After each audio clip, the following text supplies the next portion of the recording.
Late one night on the streets of Glasgow, a young woman's walking home alone. It was a route she had taken hundreds of times before, but for some reason, that night she felt a little uneasy. She pulls her coat tighter. There's no one behind her, but still she feels like she's being watched. She hears something, not footsteps, more like rustling, breathing. She turns toward an alley, and there, half shrouded in the shadows of a crumbling wall, stands a man. He's tall, thin, shirtless. His face is twisted. His jaw is unnaturally stretched. Lips are pulled tight. His eyes wide and empty, like he's trapped mid-scream. But he makes no sound. He just stares. Then he starts to run in place.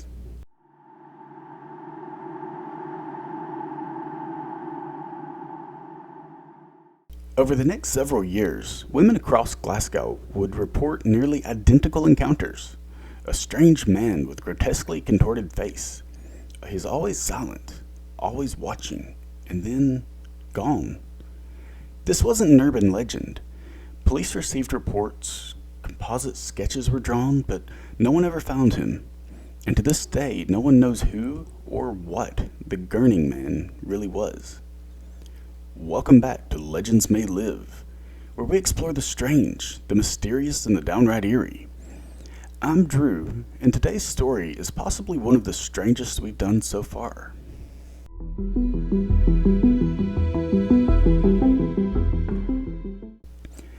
It was October of 1976 when the first report was ever filed.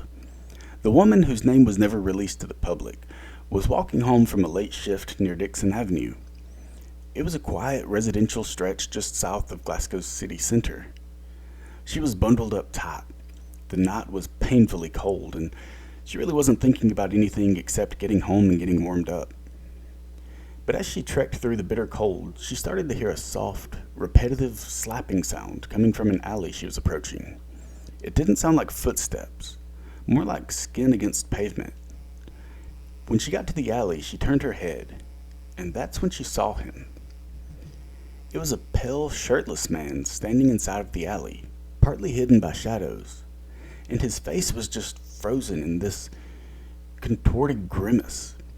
Lips twisted back unnaturally, cheeks pulled tight, jaw slack as if mid-scream, but he made no noise. He just stared at her, gurning, and then he started jogging in place. Not toward her, not away, just in place, like some broken loop in a nightmare. And though he wasn't chasing, she ran as if her life depended on it. Later that night, she filed a report with the Glasgow police. They were puzzled, but not overly concerned. There was no assault, no crime, just a really odd encounter. They logged it and moved on. But then it happened again and again and again. In the months that followed, more women came forward, about 4 or 5 in total, but the details in each report were chillingly similar. Different neighborhoods, different times of night, but always the same man. Thin, shirtless, pale skin like wax, and that same face, contorted into something almost inhuman. Not angry, not sad, just bizarrely twisted. Some said he moved like a marionette. Others said he had this low and guttural moan like he was in pain, though a few insisted he never made a sound. One woman was walking along near Queen's Park. She caught movement out of the corner of her eye, and when she turned, there he was, just standing on the corner, unmoving, mouth open. It was open wide as if mid-laugh, but silent. When she passed by, he followed, not quickly, but just enough to keep pace, and all the while keeping the same contorted face. She sprinted the last block to her flat. She slammed the door shut, and with her heart pounding and hands shaking, she turned around to look through the blinds, and to her horror, he was right there in the street, just standing and staring directly at her window with that monstrous face still just frozen.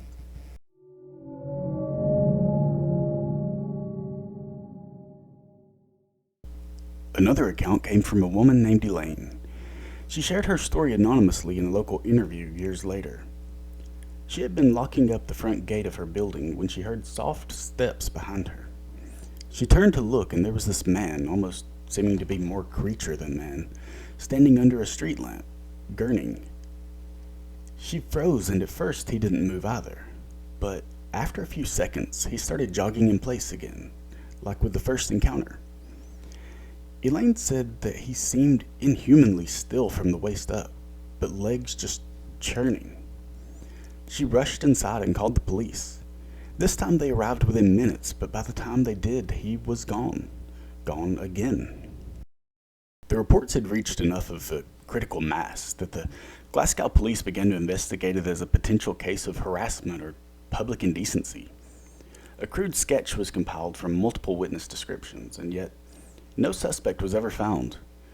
Though he was reported many times, no one knew who he was. No one who saw him ever recognized him. And then something else odd began to surface.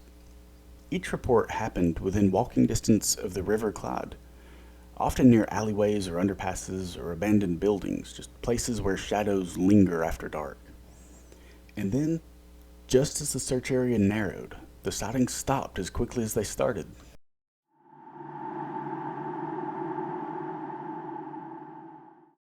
By the early 1980s, the sightings of the Gurning Man had ceased entirely. There were no new reports, no more eerie run-ins. He simply vanished from Glasgow's streets. But the legend, that lingered. Over the years, people have tried to explain who or what the Gurning Man was. Most agree it was likely just one man, but beyond that, there's no consensus. Some believe he was a mentally ill individual, perhaps unhoused, suffering from psychosis or schizophrenia. It would explain the contorted expressions, the strange behavior, the silence, but it wouldn't really explain the consistency of the sightings. The sheer number of women who described exactly the same face, the same mannerisms, and often miles apart in days or even weeks between encounters. Others believe it was a deliberate performance, a prankster, an early form of social terror, like a pre-internet Slenderman. Just meant to shock and disturb, but no one ever came forward.